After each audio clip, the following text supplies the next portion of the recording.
Vader, U is heilig. U is heilig.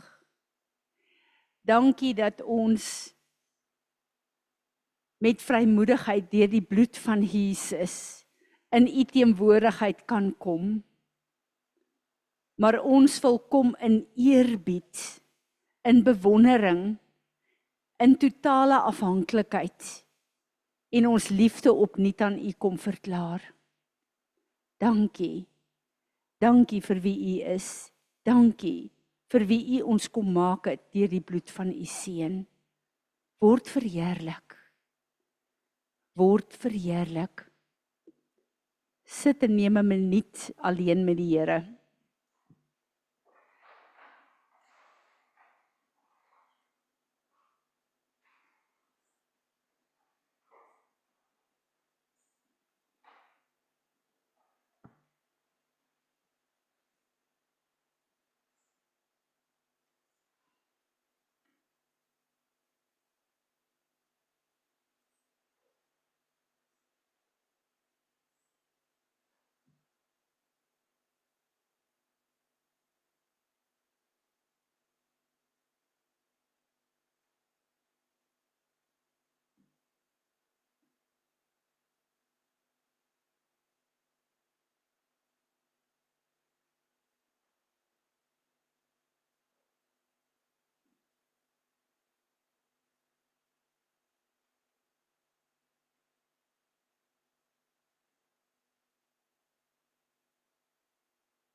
Amen.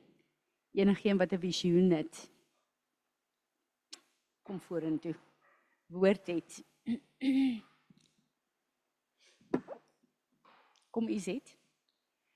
Kom Elismie.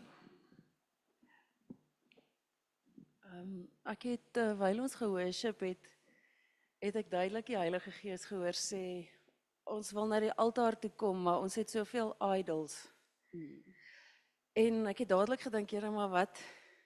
Want ons dink idols is goed. En ja, maar ons het my gewys, ons wil so naak na hom toe kom, maar dis asof ons hierdie muurtjie agter ons het en dan druk ons net gou-gou ons kinders en 'n besigheid en alles wat ons eintlik nie, ons wil hê die Here moet ons seën met daai goed, maar ons wil dit nie regtig vir hom gee nie. Ons is nie bereid om dit regtig neer te sit en naak voor die Here te kom staan nie.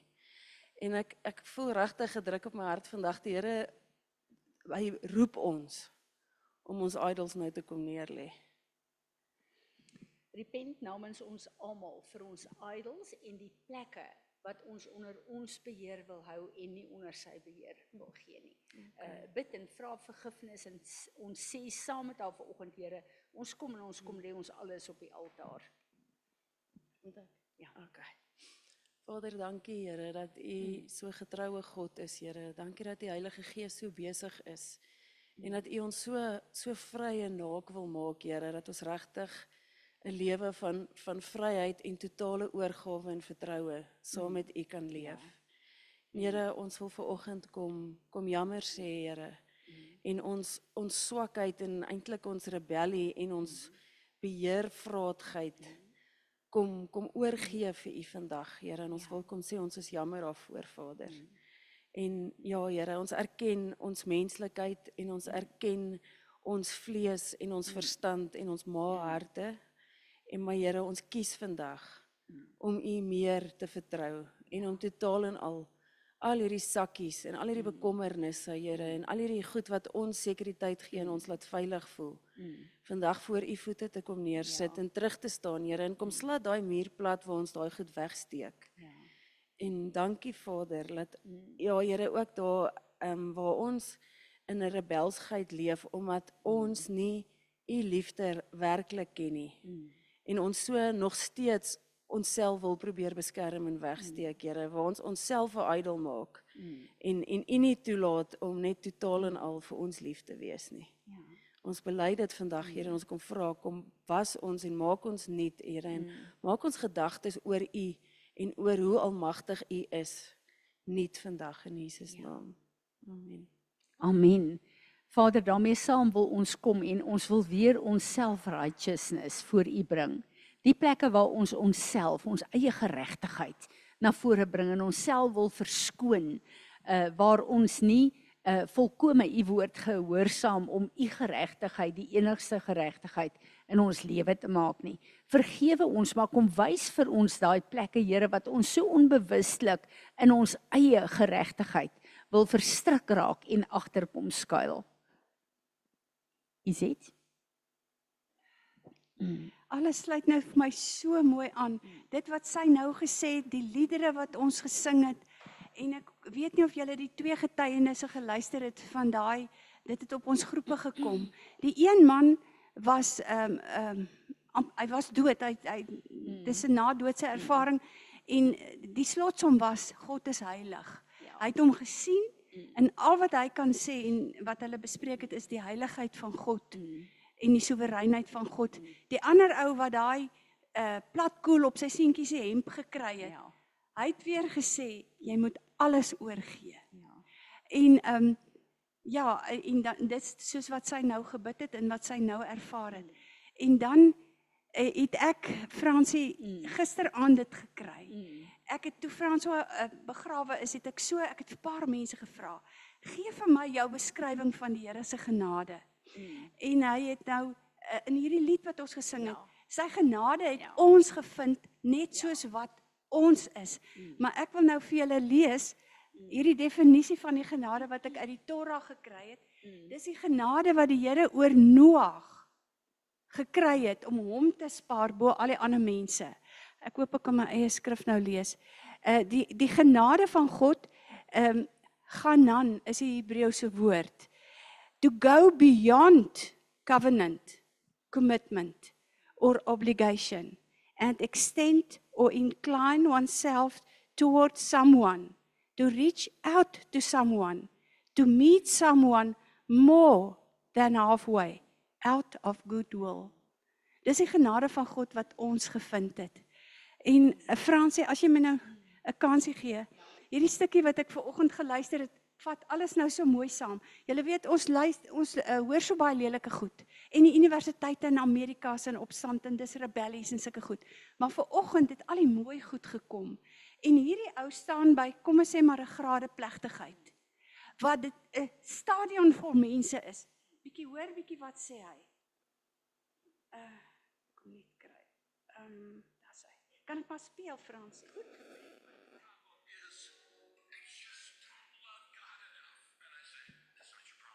That's not your problem. Your problem is you don't understand how much He loves you. Because if you understood how much God loves you, you can't help but love Him. When you understand and you feel, now you've heard God loves you all your life, but when you finally feel loved by God, unconditionally loved by God, it changes you. God loves you on your good days as much as He loves you on your bad days. God loves you when you feel it. God loves you when you don't feel it. God loves you when you do the right thing. God loves you when you don't do the right thing. Because His love is not based on who you are. It's based on who He is. It's not based on what you do. It's based on what Christ did for you on the cross, with arms outstretched and nail-pierced hands and blood flowing down. Jesus is saying to the people, I love you this much. I love you so much it hurts. I'd rather die than live without you. That's how much Christ loves you. You can't make God stop loving you. You can try, but you will fail, because your love is not based on any condition. It's based on God's character. When you get that, it will set you free. I can't tell you in my lifetime how many people have come up to me and said something like, you know, Rick, I think my problem is I just don't love God enough. And I say, that's not your problem. That's not your problem. Your problem is you don't understand how much He loves you. Because if you understood how much God loves you, you can't help but love Him. When you understand and you feel, now you've heard God loves you all your life, but when you finally feel loved by God, unconditionally loved by God, it changes you. God loves you on your good days as much as He loves you on your bad days. Amen. Sit dit vir ons op ons groep. Dis so lekker om daai versekering elke keer van die Here te hê, dat ons kan ophou met ons eie pogings. En ons kan nie sy guns bedien nie, want ons het dit verdien nie, want ons het dit klaar gekry. Wat 'n vreugdevolle, wonderlike ding. Ek het 'n wonderlike woord vanoggend, net soos laasweek se woord. Laasweek se woord met die kliptafels het 'n diep impak in my lewe gehad, om te sien hoe God kom en kom buig vir ons in ons mensheid. Maar voor ons vanoggend in hierdie woord ingaan, wat vir my net 'n aanstap is met waar ons laas opgehou het, wil ek vir julle sê dat ons hier is God se priesthood.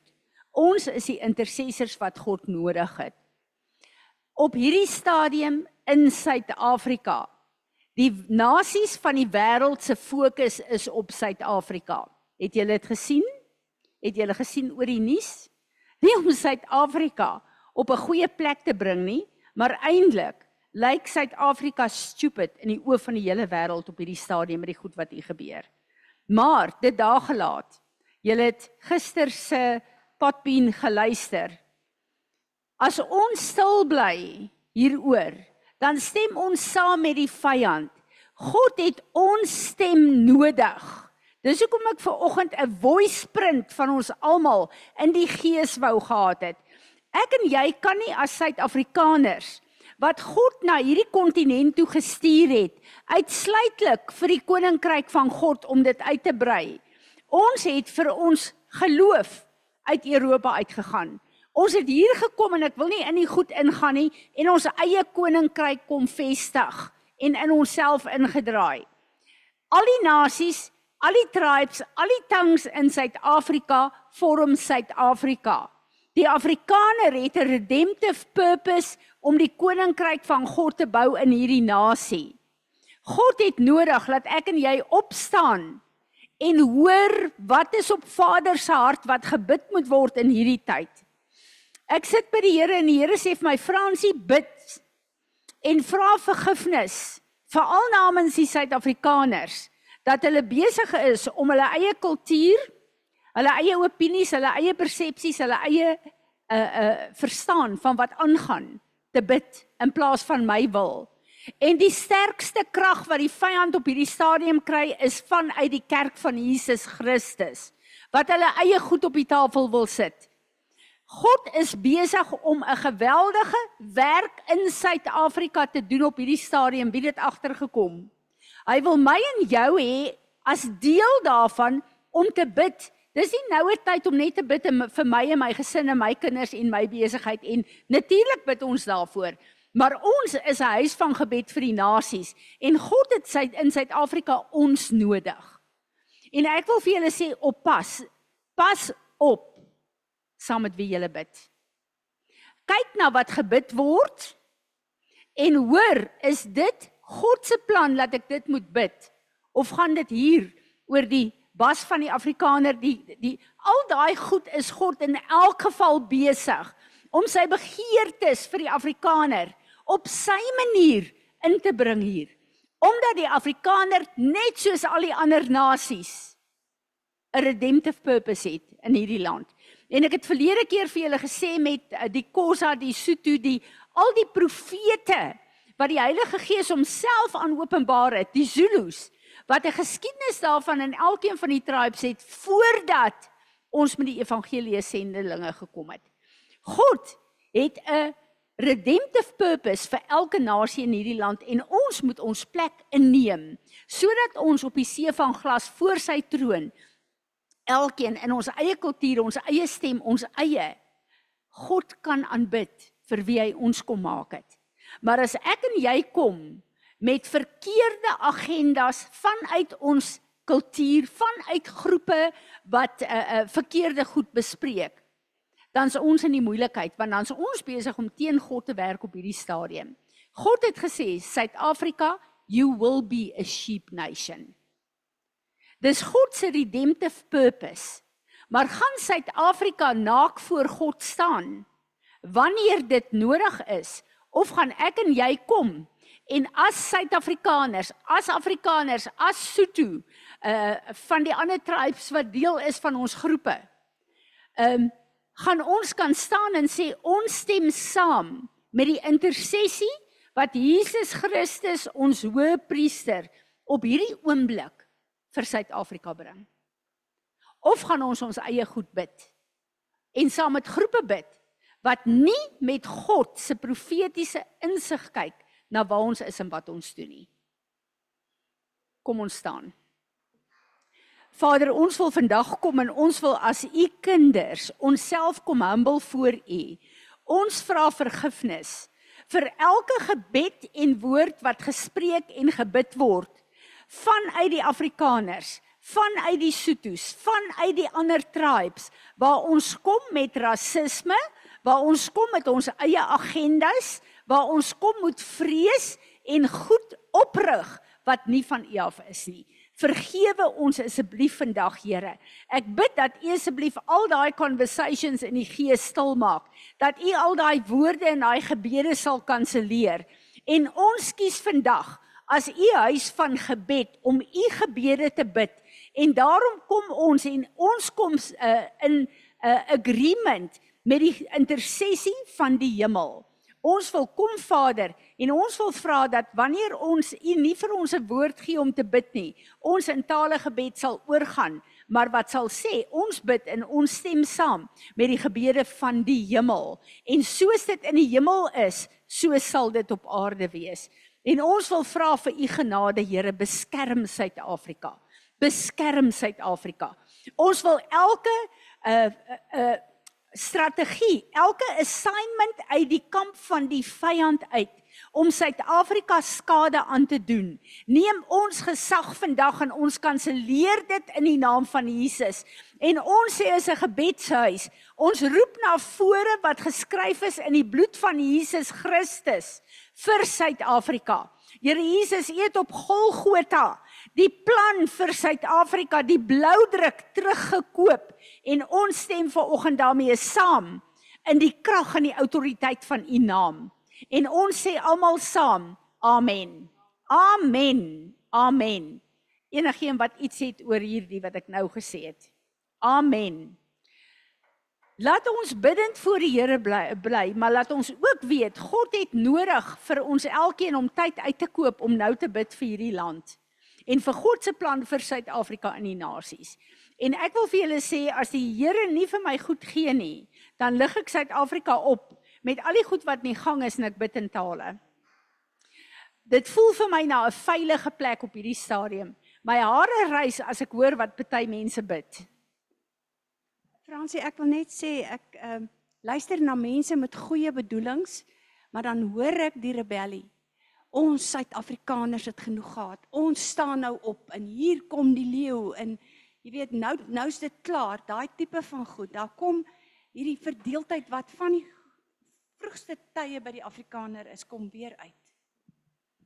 God het ons as Suid-Afrikaners hiernatoe gestuur vir 'n werk, om hom te verteenwoordig. Die mense wat besig is om gereed te maak om uit hierdie land uit te gaan, glo ek in my hart is besig om God se plan vir hulle lewens te mis. So, wat ook al gaan gebeur, ons stem saam met wat geskryf is in die bloed van Jesus. Niks minder nie en niks meer nie. En in daai plek is my en jou gebede besig om die bakke in die hemel vol te maak, dat God dit kan uitgiet met 'n kragtige antwoord wat hy vir elke vraag gaan gee wat in hierdie land staan om geantwoord te word. En dis my hart vir Suid-Afrika. Ek is nog steeds besig in Deuteronomium, ek kom net nie daar weg nie. Maar ek wil vir ons 'n gedeelte lees in Deuteronomium 29. En hierdie woord is vir my so 'n plek van sekuriteit. En ek besef net julle dat die woord van God het so 'n rykdom. En God het homself kom inskryf en inbou, selfs in die plek waar die mens gevalle is. En in die Ou Testament waar hulle offers van diere gehad het, God het homself daar kom plaas vir ons in 'n ewige verbond. En vir my is dit net so wonderlik om meer en dieper te sien van wie hierdie God is, want dit bring my op 'n plek van 'n dieper verhouding met hom as ooit tevore. Deuteronomium 29 vers 1. These are the words of the covenant. Ek lees uit die King James vandag. Which the Lord commanded Moses to make with the children of Israel in the land of Moab, beside the covenant which he made with them in Horeb. Nou ons het laasweek gesien daai kliptafels wat God vir die tweede keer geskryf het oor die eerstes gebreek is. En die tweede keer het hy 'n ark rondom laat bou wat na die kruis verwys. Wat hy besef het, ons kan nie sy woord ontvang soos wat Elismi gesê het in die idolatry, ons self-righteousness, ons eie goed nie. God moes sy teenwoordigheid die tweede keer om sy woord plaas, want ons kan net deur die Heilige Gees van God die krag van die woord in ons lewe inkry. And Moses called unto all Israel and said to them, You have seen all that the Lord did before your eyes in the land of Egypt unto Pharaoh and unto all his servants and unto all his land. The great temptations which thine eyes have seen, the signs and those great miracles. Yet the Lord has not given you a heart to perceive, and eyes to see, and ears to hear unto this day. Ek het vir so lang tyd gedink aan as ek elke dag die wonderwerke van God op my tafel gehad het wat ek moet eet. As ek elke dag besef het maar ek is nie siek nie. As ek elke dag gesien het hoe God my onderhou het, sy wonderwerkende krag. En dit verander nie my lewe nie. Maar hulle is mense soos wat ek en jy mense is. 'n Mens kom op 'n plek waar jy gewoond raak aan God se krag en se voorsiening. En dis 'n gevaarlike plek vir ons as mens om te wees, want dit verwyder ons van God se almag en se plek, die vrees van God in my lewe wat ek hier op aarde behoort te hê. I have led you 40 years in the wilderness. Your clothes are not waxed old upon you, and thy shoe is not waxed old upon thy foot. You have not eaten bread, neither have you drunk wine or strong drink, that you might know that I am the Lord your God. And when you came into this place, Sion, king of Heshbon, Och, king of Bashan, and out against us into battle, we smote them.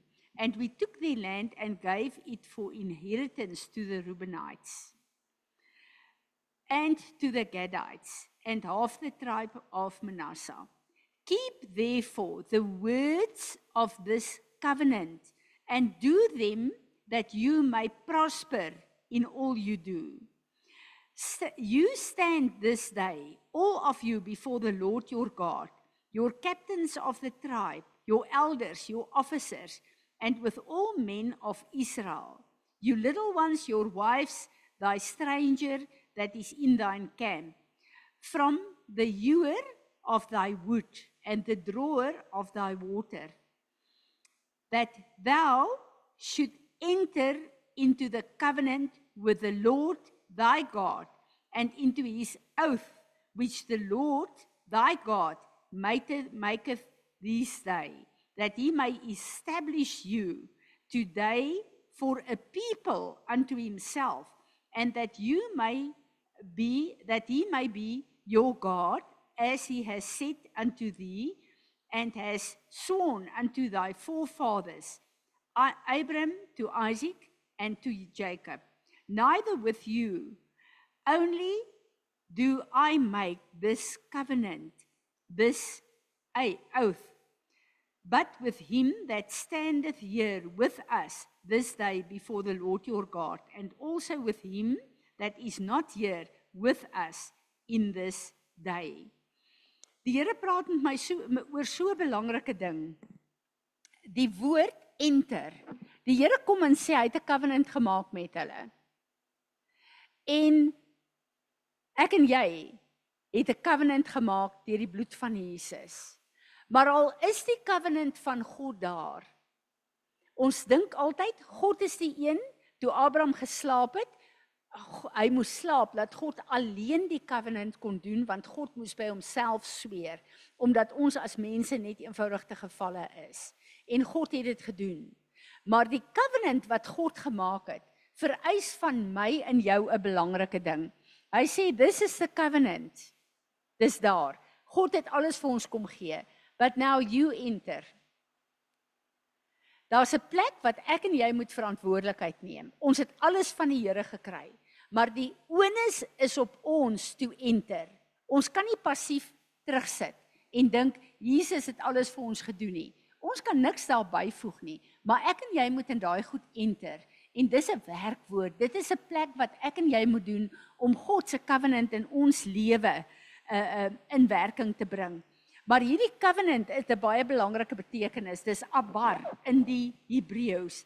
Dit beteken to cross over, to a transition, to alienate where you are and enter into the next. Dit beteken dat jy stap weg van waar jy is en jy stap in iets anders in. En dan kom hy en hy sê, it will be a sweet selling place.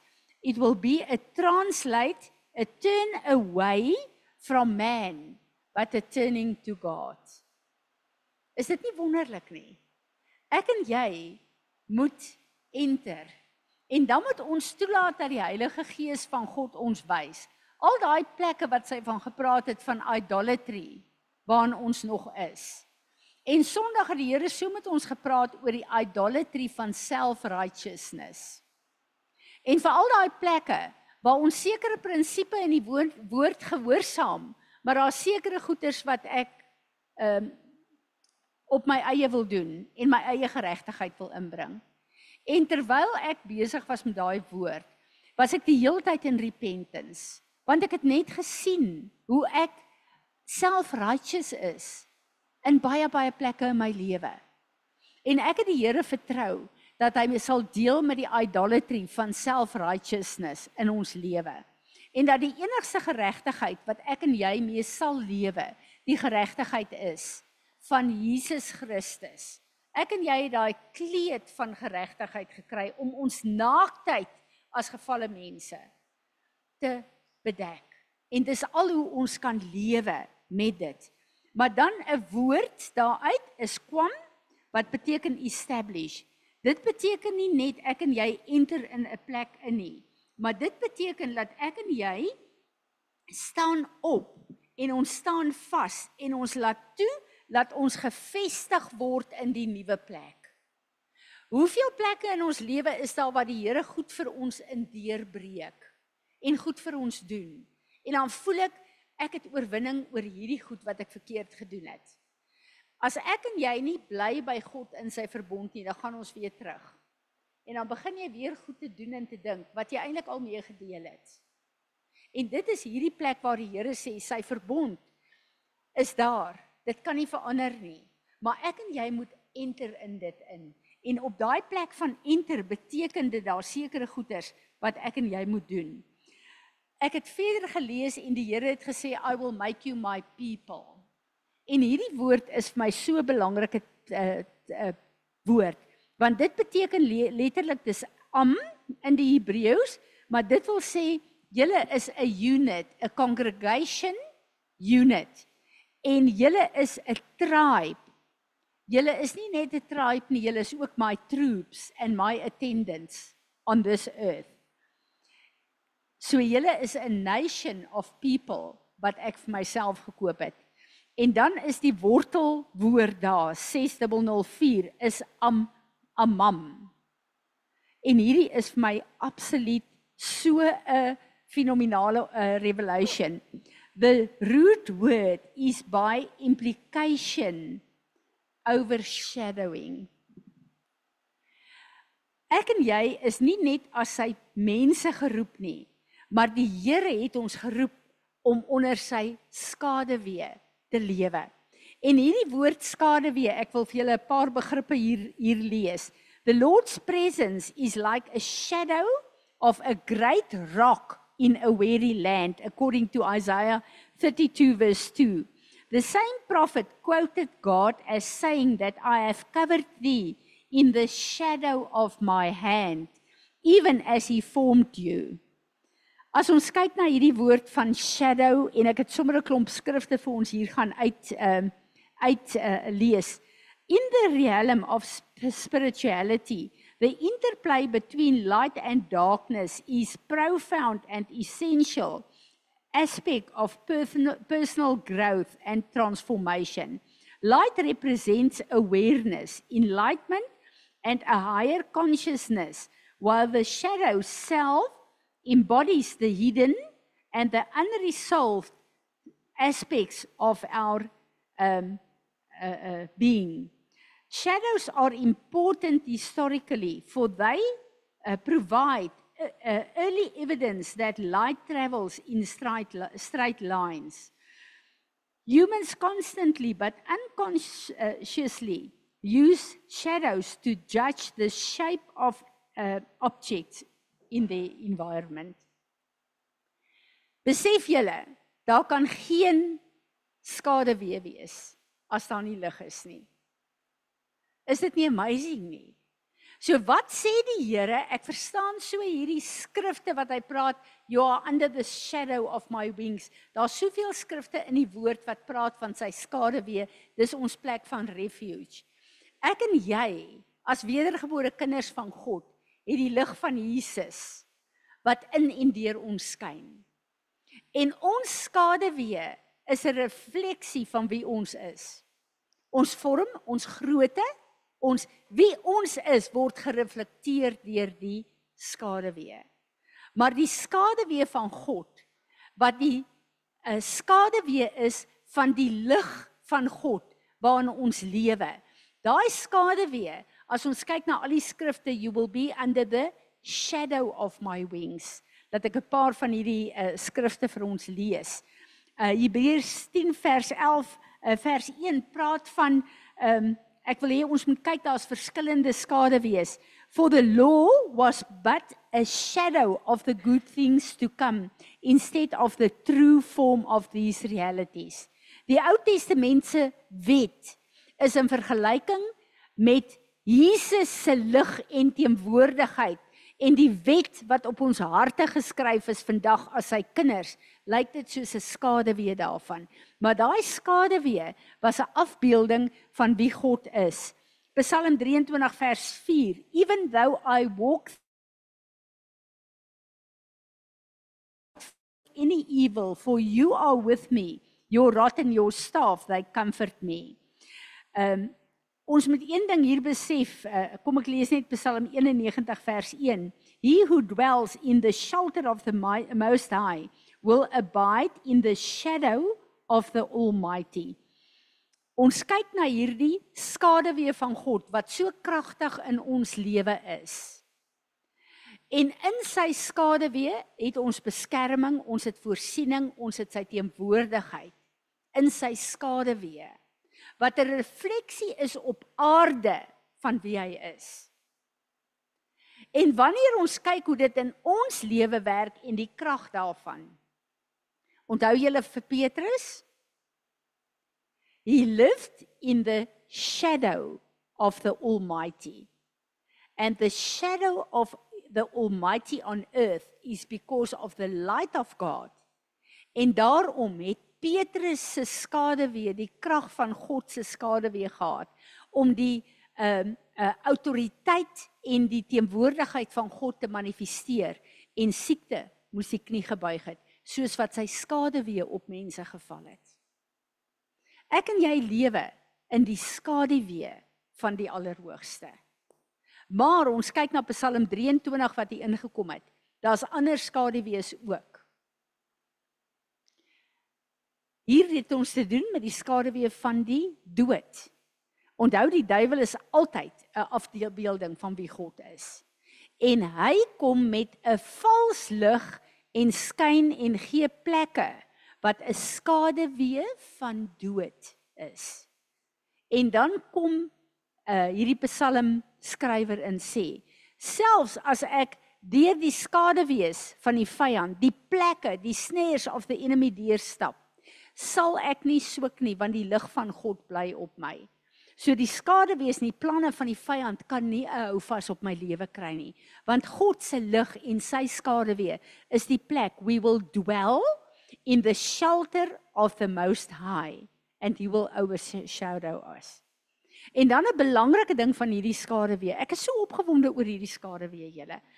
Ek het so begrip gekry van die krag van God hier. Watter plek lees ons wat een van die belangrikste plekke is van die skaduwee van God? In die tyd van Maria.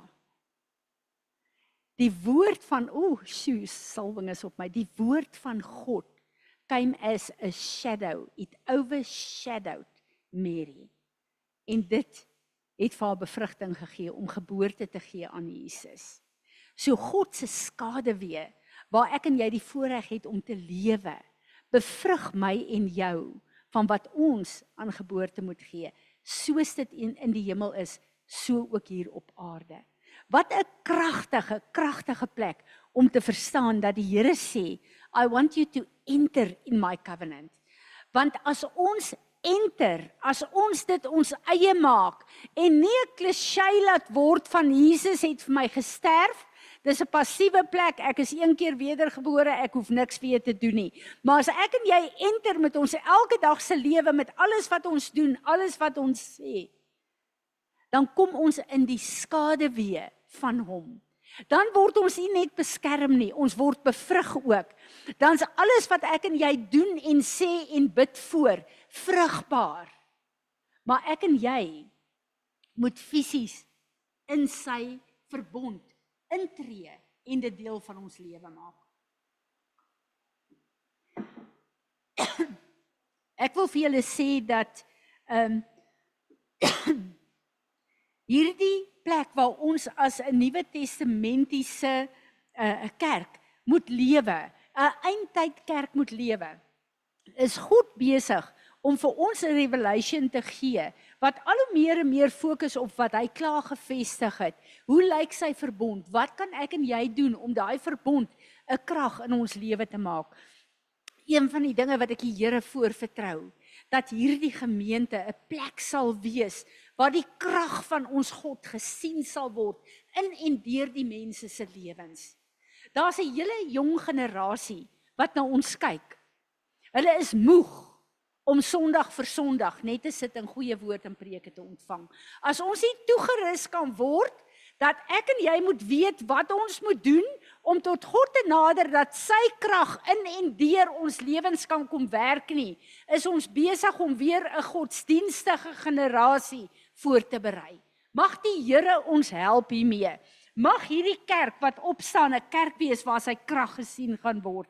Hebreërs 8 vers 5 sê, They served a copy and shadow of the heavenly things. For when Moses was about to erect a tent, he was instructed by God, see that you make everything according to the pattern that was shown to you on the mountain. Die Ou Testament is 'n wonderlike boek van instruksies, maar dis 'n skaduwee van wat ek en jy die voorreg het om nou in te lewe. Ons hoef nie meer diereoffers te doen nie. Ons het die offer tot in alle ewigheid wat alles afhandel vir my en vir jou. Dit is waarin ons lewe. Die ark van die verbond is in ons harte. Ek en jy moet die keuses doen om die krag van God deur ons te laat vloei. Dit is die plek waar ons staan. Gaan ons enter, of gaan ons op 'n plek bly van ek is in 'n covenant met God, maar ek het elke dag 'n gesukkel. Ons is almal op plekke geplaas, elkeen van ons wat hier sit, is op plekke geplaas, waar ons lewe nie maanskyn en rose is of was nie. Vir my is dit die grootste gawe wat God vir ons gegee het. Want dit leer ons om hom te ken. Nie as 'n God wat godsdienstig is nie, maar 'n krag wat mense se lewens verander. En om mense op 'n plek te bring waar hy met sy lig op ons 'n skaduwee wil gooi, wat gaan reflekteer wie hy is.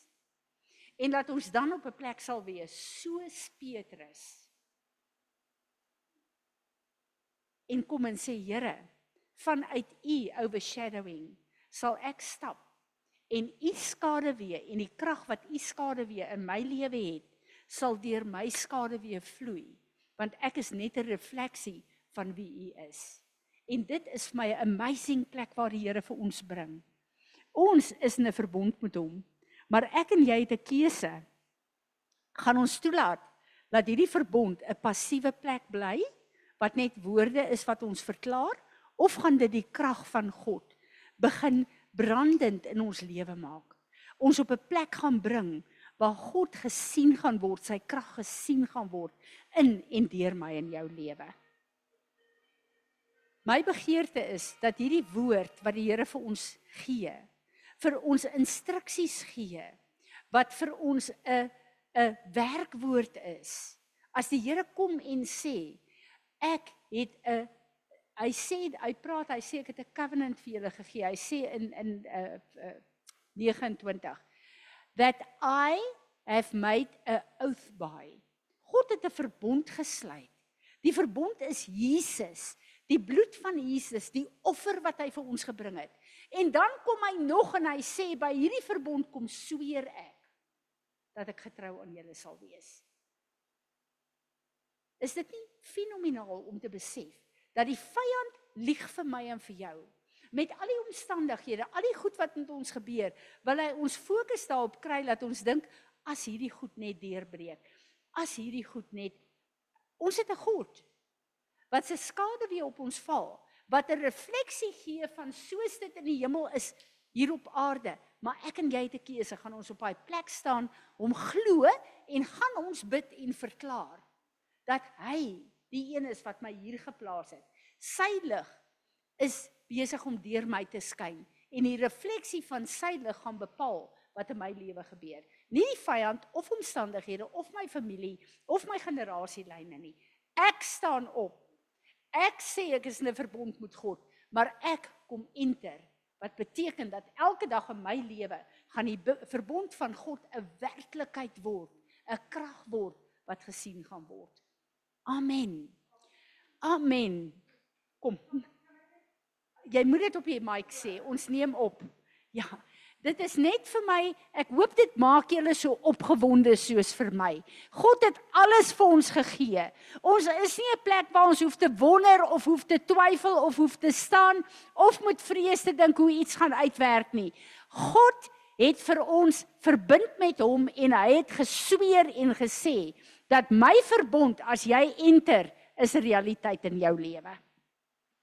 Fransie, toe jy van die jong generasie gepraat het daar so 'n baie groot urgency in my gekom, dat ons moet intree vir ons jong generasie vir hopelessness, despair en suicide. Dit voel vir my, dis 'n ding wat uitgestuur is oor hulle, en ek dink daar's baie meer kinders wat daarmee sukkel as wat ons besef. En ek voel ons moet... Die ding is net, hoekom sukkel die kinders daarvoor? Hoekom sukkel hulle daarmee? Hulle het nie ouers en leiers na wie hulle kan kyk wat die krag van God reflekteer in hulle lewens nie. Daarom is hulle op 'n plek waar hulle so beïnvloed word deur die wêreld, dat hulle hopeloos en moedeloos raak. En dit is wat die Here wil verander. Ek wil vir julle sê, ek vertrou die Here met my hele hart. Hier gaan 'n generasie opstaan, wat ons in verstomming gaan laat kyk na die krag van God in hulle lewens. Ek glo dit met my hele hart. Een van die dinge wat ons oor bid, jaarliks is November, Desember, onthou julle, het Botha Willing God song en Naledi, een van die hoogste selfmoordsyfers in die Vrystaat. Dis die gees wat oor hierdie plek is. En dis my elke keer goed om vir die dokters te vra wat by Nala werk, hoe lyk dit hierdie jaar? Verlede jaar het ons gebid, 'n bietjie daaroor, en hierdie jaar se syfer was absoluut afgewees. En dis wat ek wil sien, dat die goed wat ons bid, en die Here oor vergifnis vra, dat daardie goed sal manifesteer, dat ons dit nie statistieke sal sien op die plekke waar dit werk. So kom ons staan, en ons bid vir ons nuwe generasie, want ek weet, God is besig om iets in ons te verander, om vir hulle 'n getuienis te wees. En Paulus het gesê, volg my soos ek Jesus volg. Soos ons Jesus volg in die krag van God in ons lewe is, moet hulle ons kan volg, op dieselfde pad wat Jesus vir hulle ook gemaak het. En dan wil ek ook oor ietsie bid. Ons het 'n woord wat die Here vir ons 'n lang tyd gelede gegee het, veral ook oor uitbreiding van die gemeente wat ons weet wat kom. En ons het op 'n tyd besef dat hierdie gebou hier is nie regtig waar groot nie, en ons het gesê sou hierdie erf in 'n huis oopgaan en sou dit gebeur en die Here bring dit na ons, so dan weet ons is 'n antwoord van die Here. So wat ons ervaar het is dat die Here vir ons hierdie goed gaan laat koop. Dit het nou gebeur hierdie week. Dat hierdie huis en hierdie erf is nou tot ons beskikking. En ek het gister met die mense gepraat, ons was 'n beradingssessie gewees. Ons het gedink ons praat oor die gebou en die erwe en die goed, dit niks daarbey uitgekom nie. So wat ek vir hulle gesê het is, hoor by die Here en sê vir ons wat julle wil hê. So al wat ek wil vra is dat die Here vir ons duidelik die prys sal gee wat hy wil hê ons moet kry. En hoor my mooi, iets wat vir my kwaad maak, is mense wat dink hulle moet altyd alles vir 'n bargain kry. Dis uit die hel uit, en dis 'n poverty mentaliteit. Ek wil hê die Here moet die prys bepaal, want as dit van die Here af is, het ons nie 'n probleem om dit te betaal nie, verstaan julle? So wanneer ons hieroor bid, is dit nie met 'n hart of 'n fokus van as ons hierdie goed vir 'n bargain kry nie. Ek wil dit nie vir 'n bargain hê nie. Ek wil dit hê vir die prys wat God wil hê ons moet betaal daarvoor. Goed. So Vader, ons wil heel eers hierdie erf en hierdie huis voor U oplig, en ek wil vir U vra dat U die prys sal bepaal. En ek wil vir U dankie sê dat U vir ons die geleentheid gee om dit te koop, dat hierdie vir ons wys dat dit wat ons by U gehoor het, die waarheid is. So dit is vir ons so wonderlik om te weet, Here, U rig ons voetstappe. U is die een wat vir ons gee wat nodig is, en dankie dat ons U kan vertrou dat die hele proses sal uitwerk as 'n getuienis van U grootheid en U almag. Dit is wat ons wil bid.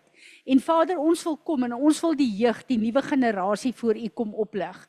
En ons wil kom vergifnis vra as ouer mense, dat die getuienis van U in ons lewe nie 'n getuienis is wat vir hulle hoop bring en sigbare goed op plek sit nie, Here. So ek wil vra dat U vir ons sal help, dat U brandend in ons sal kom wees as 'n krag en 'n getuienis wat hierdie jeug kan sien. En Vader, dat dit hulle sal trek. U sê, as ons U oplig in ons lewe, dan gaan U die nasies na U toe trek. So ek bid dat U die jong mense na U toe sal trek. Ek wil bid vir elke skoolkind en elke jong persoon, veral in hierdie gemeenskap en hierdie omgewing. Ek wil kom en ek wil gesag neem oor elke plan en strategie van die vyand om hulle aan te val, om hulle moeg en moedeloos te maak. Ons kanselleer dit in die naam van Jesus. En ons wil vra, Here, dat U werkers en arbeiders sal instuur in daai oeslande, maar dat U vir ons as intercessor sal help, dat ons sal bid vir die volgende generasie, dat ons sal bid dat U hulle sal oprig en oplei as 'n krag hier in hierdie land en in die plekke waar U hulle geplaas het, Here, wat U koninkryk sal laat kom en U naam sal verheerlik. Here Jesus, ons wil vir U dankie sê dat U die intercessor is. Ons hoëpriester is wat sit aan die regterhand van Vader God. En ons wil vandag kom ingaan in daai posisie wat U gesê het, we will be sitting in Jesus at the right hand of our Father. Ons wil daai plek inneem. Kom leer ons hoe om te bid en wat om te bid. En word U verheerlik daardeur. En ons sê almal saam, amen. Amen. Prys die Here.